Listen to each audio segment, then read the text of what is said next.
स्थविरावली चरित नंद के एक मंत्री कल्पक का उल्लेख करता है। वह अपनी बुद्धि और अपने प्रपंचों के लिए प्रसिद्ध था। इसने मगध साम्राज्य के विस्तार में बहुत बड़ा योगदान दिया। पहले भी मैं आपको बताया हूँ चुका हूँ कि नंदों के पास विषय एक बहुत बड़ी सेना थी। इसकी पुष्टि कर्टियस से भी होती है।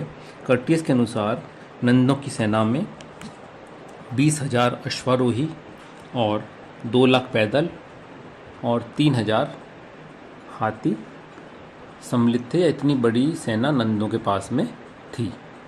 अलग अलग ग्रंथों से नंदों के पास अपार धनराशि का भी उल्लेख मिलता है।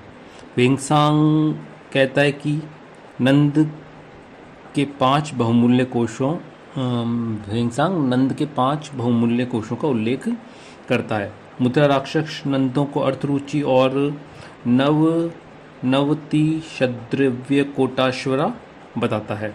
कथा कथित सागर के अनुसार नंदों के पास 11,100,000 स्वर्ण मुद्राएं थी।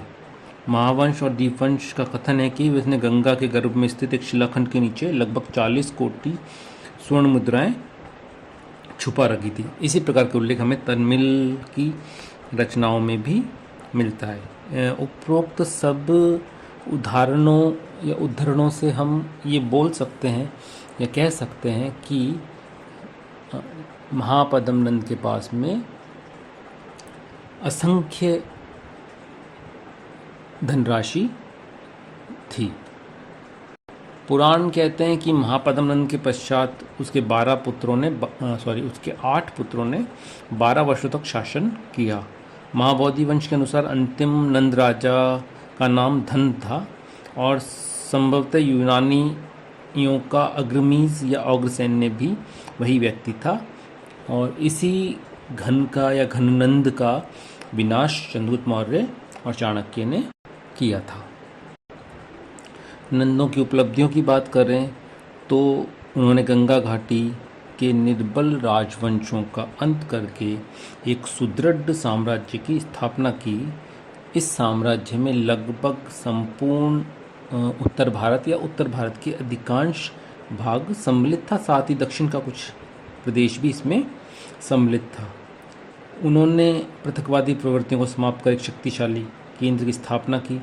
शूद्र होते हुए भी अपने शौर्य के बल पर एक सम्राट के रूप में प्रतिष्ठित होकर उन्होंने निम्न जातियों को गरिमा प्रदान की।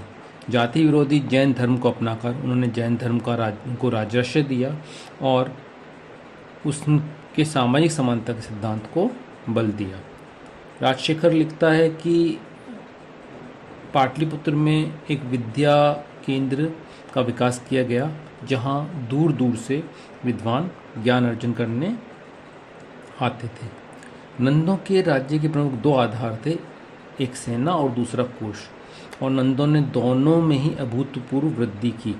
उन्होंने मौर्य साम्राज्य की स्थापना की आधारशिला रखी। इस प्रकार प्राचीन भारत के इतिहास में या मगध साम्राज्य के इतिहास में हम नंदों की उपलब्धियों को जुटला नहीं सकते, या प्राचीन भारत के इतिहास में नंद अपनी उपलब्धियों के कारण, ना कि अपनी जातिगत विशेषता के कारण विशिष्ट हैं।